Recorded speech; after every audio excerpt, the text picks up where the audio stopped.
မင်္ဂလာပါရှင်ဒီနေ့တော့ရန်ကိုစားလို့ကောင်းတဲ့အင်ဒိုနီးရှားစတိုင်ကြက်ကြော်ကြော်နီးလေးကိုကျွန်မကပြန်လဲပြီးတော့မျှဝေပေးလိုက်ပါတယ်ရှင်ပထမဦးစွာကြက်သားရဲ့ပေါင်လေးနှစ်ခုကိုကျွန်မကရေအသန့်စင်အောင်ဆေးပြီးတော့ဓားလေးနဲ့နည်းနည်းလေးမှုန်းပေးပါတယ်ပြီးရင်တော့အသားကိုစားအသားမို့အနှဲငယ်နဲ့ငရုတ်ကောင်းမို့အနှဲငယ်နောက်ပြီးတော့စနုပ်မို့လေးအနှဲငယ်နဲ့နယ်ပြီးတော့ခဏနှက်ထားပေးပါတယ်ပြီးရင်တော့နယ်နှက်ထားတဲ့အသားလေးတွေကိုကျွန်မကပြုတ်ပါတယ်ပြုတ်တဲ့အခါမှာဂျင်းချက်သွန်ဖြူစပလင်လေးထည့်ပြီးတော့ပြုတ်ပါတယ်ရေကိုလည်းအသားလေးတွေမြုပ်လောက်အောင်ထိထည့်ပြီးတော့ပြုတ်ပေးပါတယ်ရှင်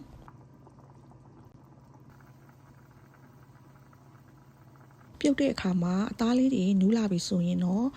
ပကံထဲမှာအသားတွေကိုခဏဆက်ထားပေးပါမယ်။ပြုတ်ရည်အနေငယ်ကိုလည်းခြံထားပေးပါမယ်ရှင်။အဲ့ဒီပြုတ်ရည်နဲ့ကျွန်မကမုန်းနှစ်ကလေးကိုဖြောမှာဖြစ်ပါတယ်ရှင်။ဒီနေ့အတွက်ကတော့အကြော်မုံလေးကိုကျွန်မ9စွန်းခန့်ထည့်ပါတယ်။ပြီးတော့အဲ့မုန်းနှစ်ထဲမှာအရသာရှိဖို့အတွက်စားလေးအနေငယ်နဲ့အသားမုံလေးအနေငယ်ငရုတ်ကောင်းမုံလေးအနေငယ်ကိုကျွန်မထည့်ပြီးတော့ဖြောပေးပါတယ်ရှင်။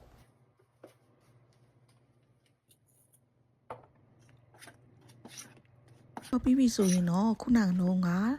ပြုတ်ထားတဲ့ကြက်သားလေးတွေကိုထည့်ပြီးတော့မုန်းနစ်ထဲမှာနှည့်ပေးပါမယ်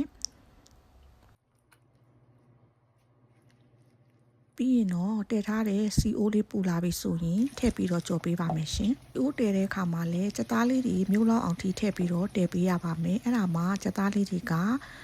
ကျွတ်ကျွတ်ရွရွလေးတွေဖြစ်မှာဖြစ်ပါတယ်။သားကြော်တဲ့အခါမှာမုန်းနစ်ကလေးတွေကိုလည်းကြက်သားပေါ်မှာစမ်းပေးပါတယ်အဲ့ဒါမှဒီမုန်းနစ်ကလေးတွေကကျွတ်ကလေးတွေနဲ့ကြက်သားလေးကအရင်စားလို့ကောင်းပါတယ်ရှင်ဟိုဘက်ဒီဘက်ကလေးတွေလှန်ပေးပြီးတော့ကြော်ပေးပါတယ်မီးကိုလည်းအပြင်းနဲ့မကြော်ဘဲနဲ့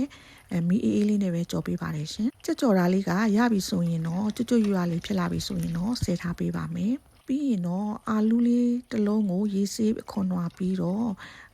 အမြောင်းလေးတွေတုံထားတာလေးကိုကျွန်မကကြော်ပေးပါတယ်ကြော်စီလေးနဲ့ပဲကြော်ပေးပါတယ်ရှင်အာလူးလေးတွေရပြီဆိုရင်တော့ခရမ်းသီးလေးတစ်လုံးကိုအကွင်းလေးတွေလှီထားပြီးတော့ရေဆေးထားတဲ့ခရမ်းသီးလေးကိုခုနကနှုံးကကြက်ကြော်ထားတဲ့မုံနစ်ကလေးကျန်တာလေးနဲ့မုံနစ်ကလေးအနည်းငယ်ထပ်ထည့်ပြီးတော့ကျွန်မကြော်ပေးပါတယ်ဒီကြော်တဲ့အခါမှာတော့မုံနစ်ကလေးကပြစ်ပြစ်ကလေးနဲ့ဆိုရင်ပို့ပြီးတော့စားလို့ကောင်းပါတယ်ကျွတ်ကျွတ်ကလေးပို့ဖြစ်ပါတယ်ရှင်လေးတွေကိုလည်းဟိုဘက်ဒီဘက်ကလေးလှန်ပြီးတော့ကျွတ်ကျွတ်ကလေးဖြစ်လာအောင်ကြော်ပေးရပါမယ်။အန်ကတော့ချက်ချင်းကြော်ပြီးချက်ချင်းစားရင်တော့ပို့ပြီးတော့စားလို့ကောင်းပါတယ်ရှင်။နည်းနည်းကြာသွားရင်တော့အေးသွားရင်တော့ခရမ်းသီးကြော်ထားတာလေးတွေပျော့သွားတတ်ပါတယ်။ခရမ်းသီးလေးတွေကျွတ်လာပြီဆိုလို့ရှိရင်တော့ပကံထဲမှာဆဲထည့်ထားပေးပါတယ်ပြီးတော့တခြားအိုးတစ်လုံးထဲမှာ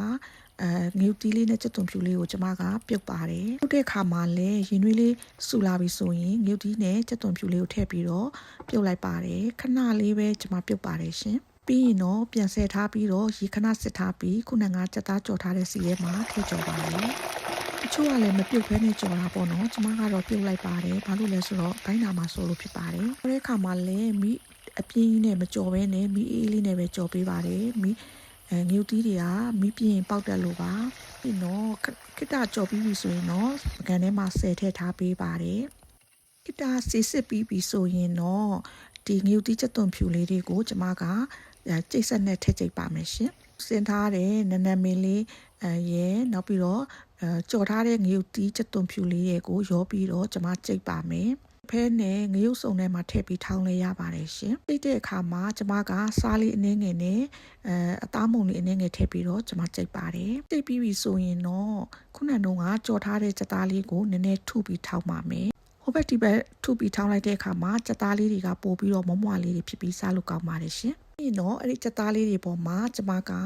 နနမင်းငရုတ်တီးစိမ်းထောင်းထားတာလေးတွေကိုထည့်ပါတယ်။အဲဒီအုပ်လိုက်ပါတယ်။ပြီးတော့ကြော်ထားတဲ့အာလူးကြော်လေးရဲ့ခရမ်းသီးကြော်လေးတွေရဲ့ထည့်ပါတယ်။ပြီးတော့တခွားသီးလေးလှီထားတာလေးရဲ့ကညွတ်ပြုတ်ထားတာလေးကိုပါကျွန်မကထည့်လိုက်ပါတယ်ရှင်။အခုလိုလေးပြင်ဆင်ပြီးသွားပြီဆိုရင်တော့